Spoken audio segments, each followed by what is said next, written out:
Hello and welcome to VistaTalks, interesting discussions with interesting people from all around the world. I'm your host for today, Simon Hodgkins. Delighted to be joined today by Michael J. Asquith. Michael is working as a global solutions executive at Vistatec, and he's also the host of X-Cultural, which I'm sure he can tell us all about in a little moment. I know he's also a mentor for the Mentee Program at Women in Localization. Michael lives in Chicago. I know he loves riding his brand new electric bicycle and also walking his dog. So Michael, you're very welcome to the show. I'll give people a little bit of a taster about you there, but you're very welcome today. Yeah, thank you, Simon, for having me on VistaTalks. It's a pleasure, and yeah, as you mentioned, there's a lot of great things to discuss, especially with women in localization, working as a volunteer mentor there as well. So as well as the X-Cultural show, sponsored and powered by Vistatec, of course. For sure. But yeah, I mean, I think, for starters, at Vistatec, we have some of the best women leadership in the industry, in combination with the digital first world opening me up to the global community. A lot of these things kind of with like Local Luncheon, Think Global Forum and Global Sake really energized, I think, the learning and creativity, at least within myself. So a lot of people ask, like, how did you end up, with in women in localization. I've actually been a member of Women in Localization for quite some time.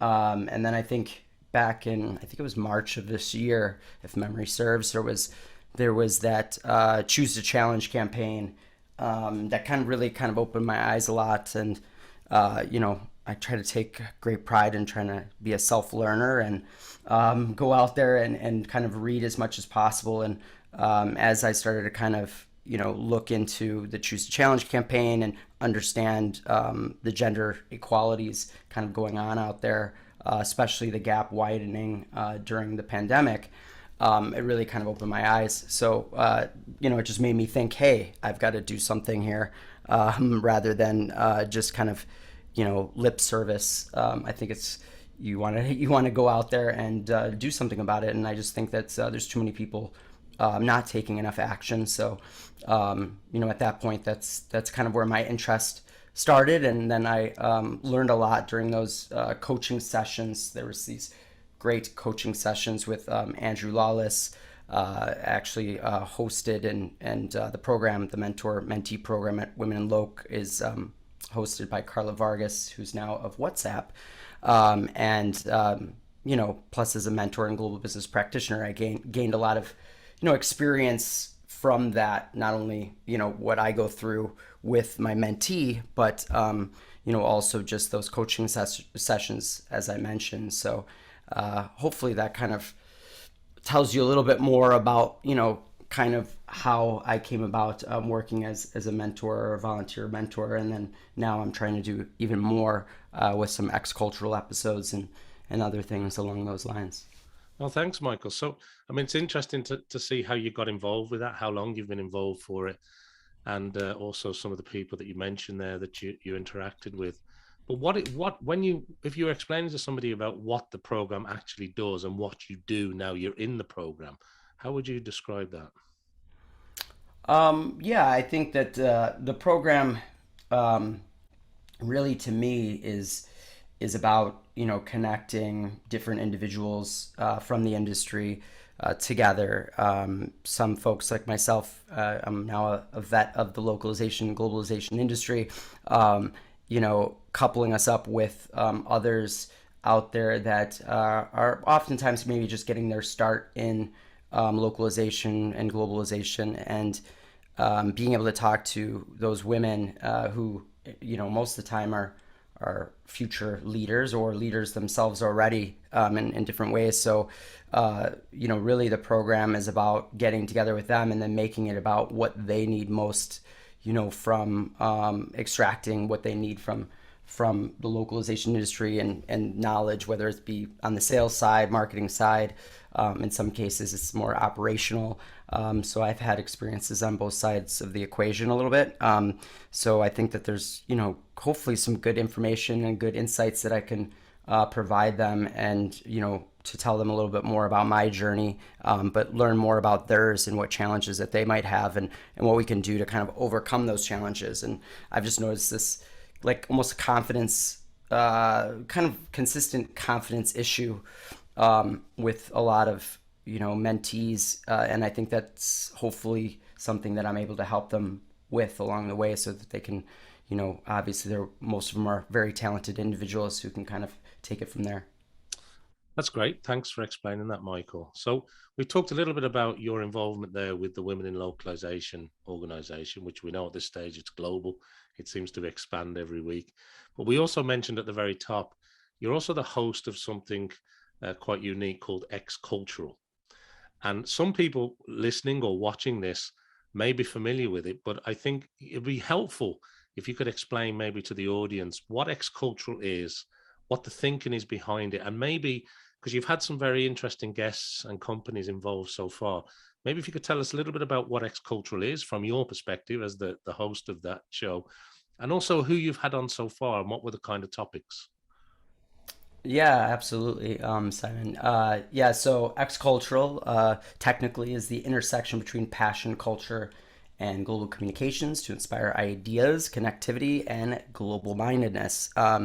And where I think this kind of came from and how it was uh, kind of created, with the thought process was it would allow a lot of more interconnectivity between different areas of global business, and some areas of just being human, and kind of bridging different cultures together, and then having collaborative discussions about where to go in the future. So lately, or not lately, but most of the episodes have been focused on topics that I'm currently passionate about, or myself I want to learn more about.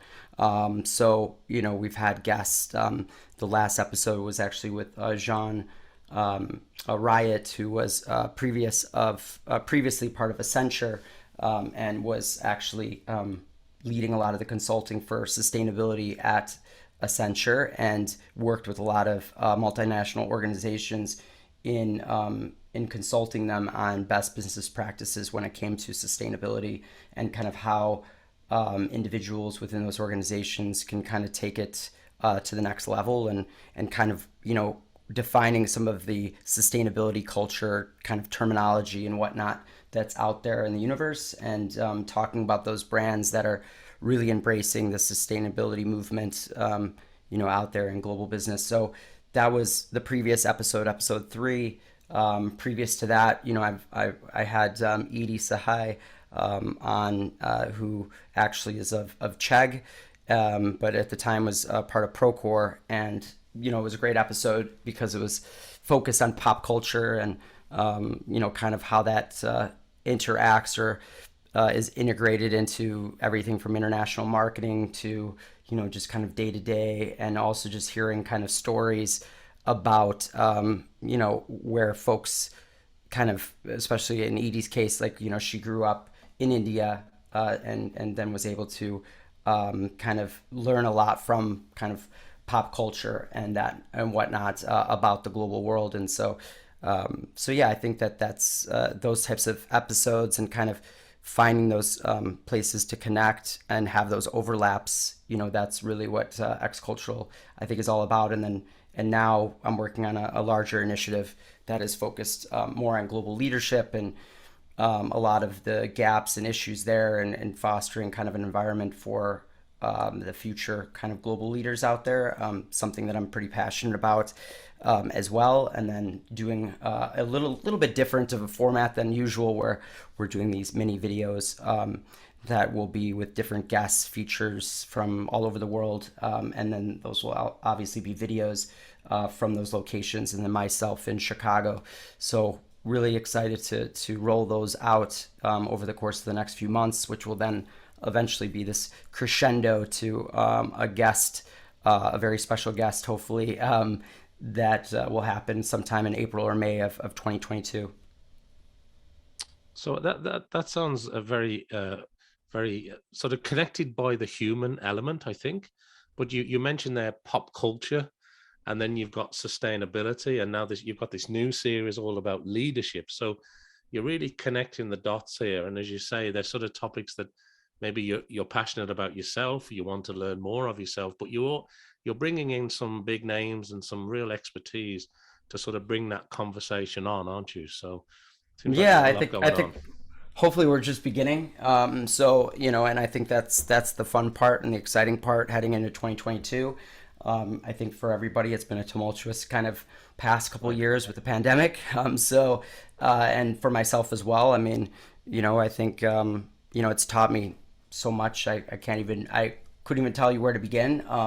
But yeah, just things like, other subjects that I'm really planning on delving deeper into is, inclusivity and also just kind of like neurodiversity and also corporations and organizations and their corporate cultures and them embracing all different types of personalities within an organization, which really creates from my perspective the best kind of the best types of corporate cultures and organizations. So I look forward to kind of delving deeper into those things and having some great guests about those subjects as well.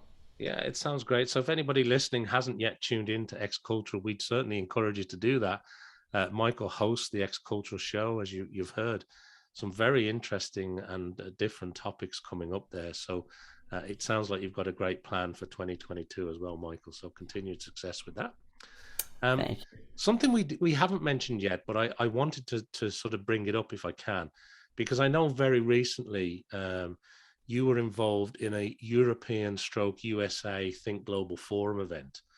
Mhm. And I know you've been instrumental in the Think Global Forum in the past, and you've attended various events, both the US and European side of things.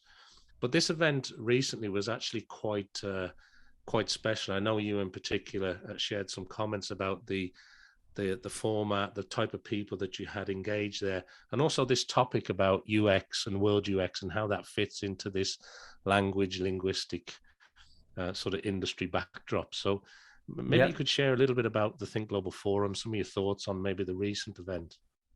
Yeah, yeah. The event was, first of all, an amazing event. Number one, it was great for so many different reasons, but being able to kind of collaborate and work together with my colleagues in Europe, I think is great in itself. Also, my colleague, one of my colleagues here in the U.S., Domi, but Maria and Aoife and Teresa were also a part of it as well.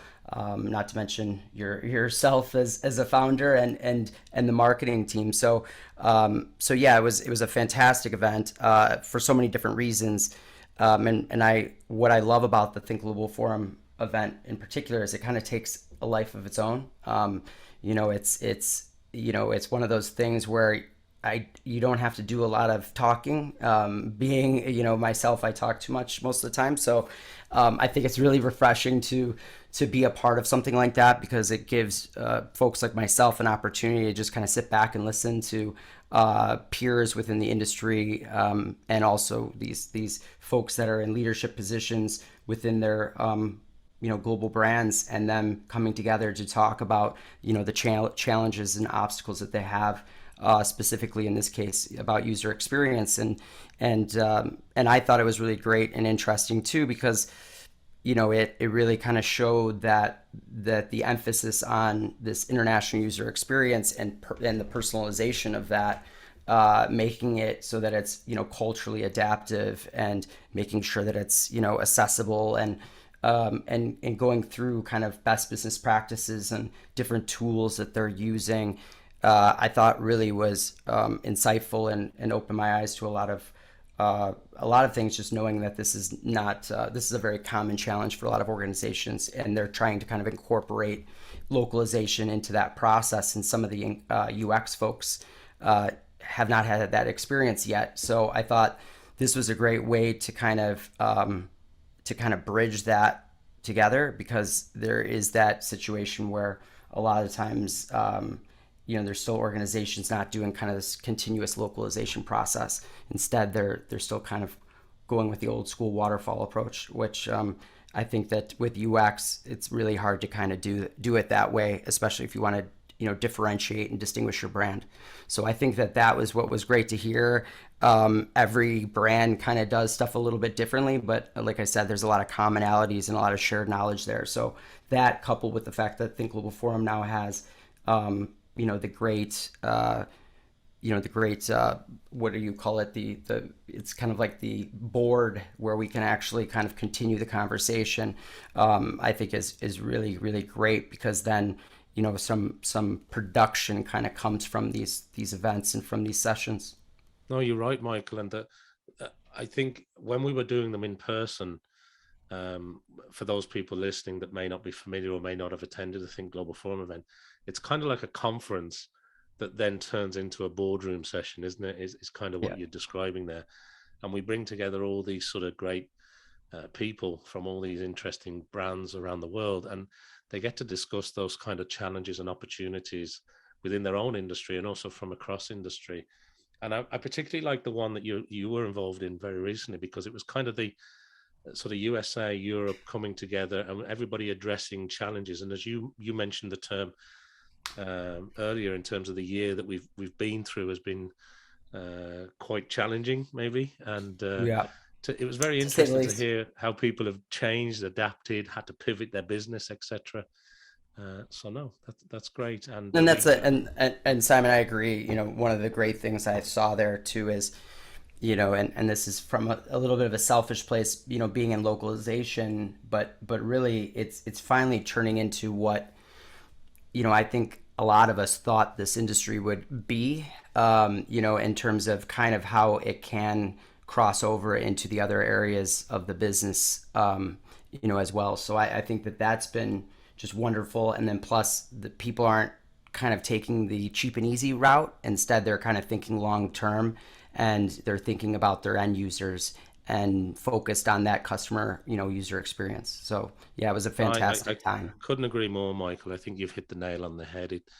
That journey that's been a long time coming to move potentially that industry from cost center to strategic driver. I think it's really been sort of copper fastened over the last couple of years due to a global incident. But I think it's probably more important now than it's ever been, right? Oh, absolutely. Yeah, I mean, I think those events, and even the digital, the fact that the events themselves are now digital, and more accessible is, I think, fantastic. Again, it kind of goes back to kind of the first kind of question about the women in Loc. But there's these great, groups out there with the global community, like Think Global Forum and Loc Lunch, and, Women in Loc, as we've talked about, even Global Saki. Those types of events really have really pushed the envelope, I think, for everyone to step it up and hopefully disrupt the industry even more to get involved in other areas of the business. So yeah, it's a lot of fun. Great. So let's maybe take a sidestep a minute, because that's all fascinating stuff, and you're involved in an awful lot. But I wanted to maybe take a sidestep with a question here and ask you a little bit about the localization industry and what you like about it. Why are you involved in it? Where does your passion come from, Michael? Because you're into so many different areas. I'd just like to understand a little bit about what makes Michael tick, and why do you like the localization industry as much as you do? Yeah, it's a great question. And fortunately, I've had a lot of time, kind of in between everything the past couple of years to really kind of think about why I'm in this industry. And I think, when I got started in this industry, and I've been in this industry now, believe it or not, I think it's about 14 years or something like that. I came from the financial industry, and when I started with localization, I started with it because I was interested in global business, because I was interested in cultures. I'd never really thought of it in terms of language like a lot of folks do. So that's where it's a little bit different. Right from the start, I didn't even like to say, that I sold translation services, even though that's all we did back then. And it's become so much more than that, over the past 14 years, especially. And then having those experiences of working with LSPs or working in leadership roles within LSPs in Asia, and now one headquartered in Europe. Obviously, we're everywhere, but you get my point with that. But yeah, my biggest thing is I had to kind of dig deep about what drives me with this industry. What am I passionate about with this industry? What do I love about this industry? And I for some reason was going back in time. I was thinking about this recently, and I was thinking for some reason about when I was a kid and you had AOL, and you would I remember the first time with the internet, with the great dial-up tone, and then suddenly you were able to it opened up this world where you could talk to people globally. And I was a kid, and just thinking how amazing it was that I could talk to somebody in Australia or Japan or Indonesia or wherever. And that really where I think it started from for me anyways. And I was always very curious, and I think that's a lot of folks within the localization industry have this curiosity to them. That's why they want to learn about different cultures and why they're into all these different things. And so, for me, that's really what gets me up in the morning, is the global community, the fact that each day can be completely different. I have days where I'm meeting new people from all angles of the world and from different types of industries. And so that's part of it. And then I think too, it's just the idea of being able to, help mold the brands, the global brands, and be a little bit of that, kind of thread in their kind of global tapestry. So hopefully that kind of sums up a little bit of where my passion comes from with the business itself. But yeah, I mean, there's so much I could kind of dive into there with localization in general. Yeah, and it's interesting, isn't it, coming from sort of the financial industry into localization. But in terms of you've dated yourself, by the way, because you talked about dial-up internet. So back in the Yeah, AOL yeah, dial-up yeah. I internet know. days. At this But point, I don't care anymore how old yeah, I'm dating yeah. myself, right? But it's true, right? It sort of opened up the world, didn't it? And people, the world, as they say, is we're more connected now than ever, and you're getting the right message across at the right time to make sure it's understood is really down to the art of it. And And that's the best part about the pandemic. If you could yeah, find a silver lining there, is that I think we're finally doing what I always thought we would do. mm, Whereas rather than, I just think about even just the women in Loc stuff and how many different events in different locations that I've attended or had an opportunity to attend that if the pandemic wasn't going on, I wouldn't have probably attended. So that kind of thing has kind of, opened my eyes up to even more possibilities for the future. no, that's great, and it actually leads nicely into something else I wanted to ask you because um, it, as we continue to go through this pandemic and various variants around the world and lockdowns and reopens and partial lockdowns, and it seems to ebb and flow depending on which part of the world or which city you're in. Um, but has it impacted the work that you do, Michael, when you take a step back and look at the last period of time? Or are the companies that you work with busier than ever? Like, what would be your view on how it's impacted things? I know some industries like travel and hospitality maybe were certainly impacted a lot worse than other industries like technology. But from your own perspective, has it just increased the business that you're doing, or has it been a real challenge for some areas? I mean, I think it's both. I think it has its challenges because everything is so much more digital, and the fact that you can't kind of jump on an airplane and meet someone face to face to talk business with them. You have to really find ways to develop rapport and have genuine relationships with them in a digital format. So it's kind of it has its sets of challenges. Some individuals, have had their ups and downs through the pandemic as well. So they can decide very easily whether they want to engage in conversation or whether they have room in their universe, for more folks in it to talk about those types of things. So that's part of the challenges. What I'd say are more like a kind of a sales challenge, but I think it's just different. It doesn't necessarily mean that it's a negative thing.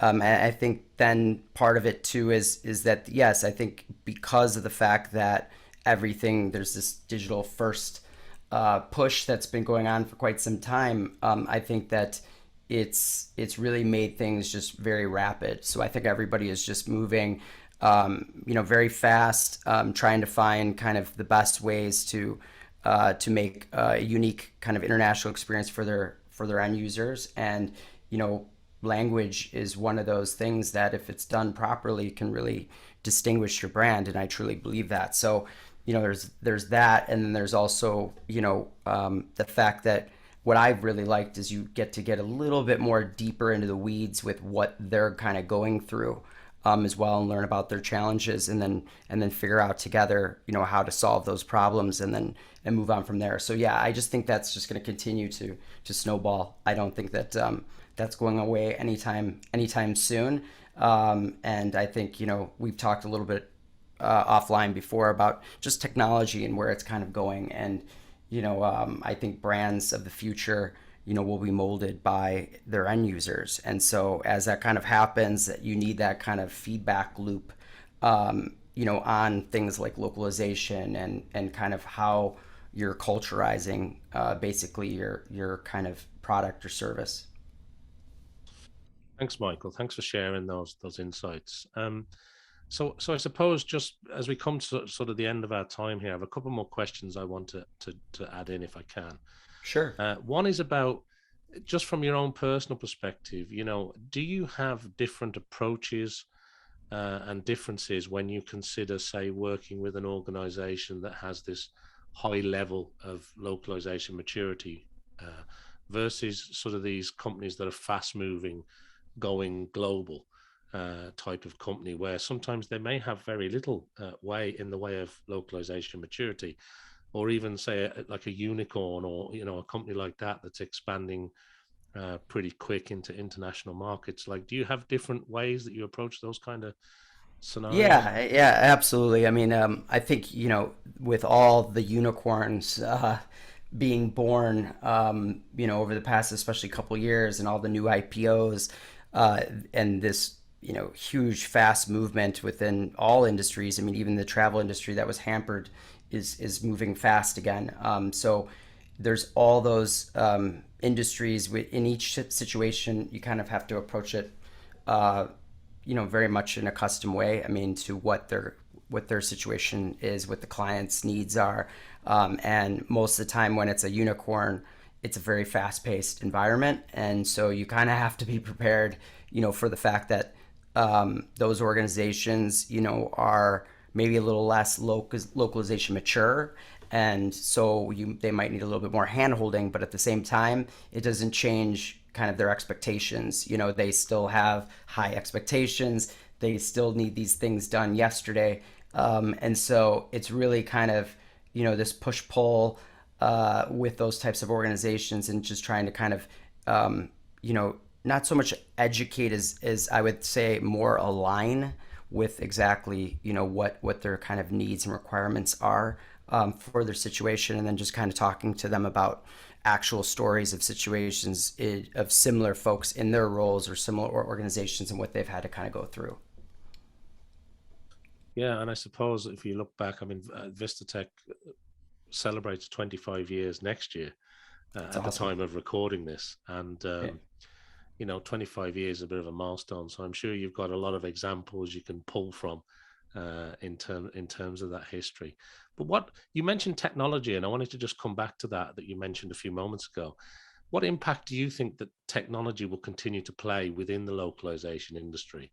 Because every conference you kind of go to, there's always a track on MT, or an AI kind of gets a look, machine learning, etc.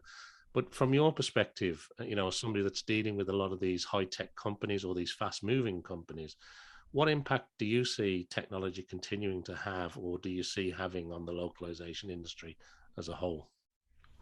Yeah, I just think it provides, an environment of sky's the limit, but at the same time, it's people buy from people. So I think you still technology is like it really threads everything to kind of together. It doesn't it doesn't take away what kind of needs to be accomplished. I think that now, I think there's are so many great tools out there that you can piecemeal localization programs or global content programs together, using technology to automate a lot of kind of the mundane kind of annoying tasks. So I think there's that comes with it, and then I think that there's a lot of ways to use technology to optimize that process, hopefully reduce kind of internal soft costs and things of that nature. But that's where I kind of see it. And then I think too, now with all of this going on with Meta and more immersive kind of environments, I think those types of collaborations to get the output or the desired output is going to increase even more. So I think that you're going to see, that happening more and more, which I love, because then that makes localization less of a commodity, and people understand that there are stark differences between organizations and what they can provide them, and it really does start with who they are as a company, what their corporate culture is, what they're kind of willing to do to adapt, and even just being technologically neutral, I think is a huge asset for organizations like Vistatec, because of the fact that we have all those experiences. So without sounding like it's some kind of sales pitch, I just truly believe that. So I think that's that's where I see technology kind of going, I guess. But yeah, as far as MT, AI, all those types of things, NLP, everybody talks about these things quite a bit, and I think that those things are great. I think that those conversations sometimes get a little bit stale, because I still think that there's this whole other level that goes kind of beyond that I think we're just kind of scraping the surface on. Yeah, no, I tend to agree, Michael. You mentioned the metaverse, which is sort of the hot topic of the moment, and yeah, when you think about to some degree this infinite world of the metaverse and the language and communication and cultural nuances that are involved in connecting humans living on a planet floating through space, and all of a sudden they're in this virtual world. That's a whole other side of business, isn't it, that people are beginning to dive into. And I think you're right, that sort of technical agnostic approach to being able to pull the various tools together that you mentioned to come up with a solution for a company, it's quite interesting. But it sounds like, to sort of come back to what you were sort of saying there at the end, it feels as though it's a very exciting time, but it's also the beginning of a new chapter, a Yeah, new journey. We're I sort of call it a goal. scratching I that call it. surface. You're totally right. I was thinking about this actually last night. I was thinking it kind of feels like a golden age to me for like for localization. I really do think that we're headed there, at least in business, and kind of where we go. Internet, whatever, 2.0, 3.0, whatever you want to call it. I definitely see that happening. So that's the exciting part, to be a part of that. Every single day. Well, that's a great point as we come sort of towards the end of our time here. But before we go, is there anything else that you'd like to mention for our audience, or is there any other sort of bits of information you could share with us today? No, I was just thinking, about having some conversations with some folks out there in the global community, and I just wanted to kind of give thanks and a shout out to you and to Vistatech and VistaTalks and World Global Think Global Forum, etc., because of the fact that I think that organizationally, one thing I love about Vistatech is that we let our people be ourselves, and I think that really is a big part of what makes a great organization, especially one that will have a long future. So I'm very excited about what Vistatech is going to be doing in the coming years. So thank you. Well, Michael, thanks for sharing that. And listen, continued success in everything that you're doing. It sounds like you've got a heck of a year lined up ahead of you. You're Yeah. involved in so many different aspects, and you're right there at the cutting edge of the industry. So continued success with everything you do, Michael. And thanks for joining us today. Thank you so much, Simon. Cheers. Well, look, that's the end of our show today with Michael J. Asquith. Thanks very much to Michael for joining us.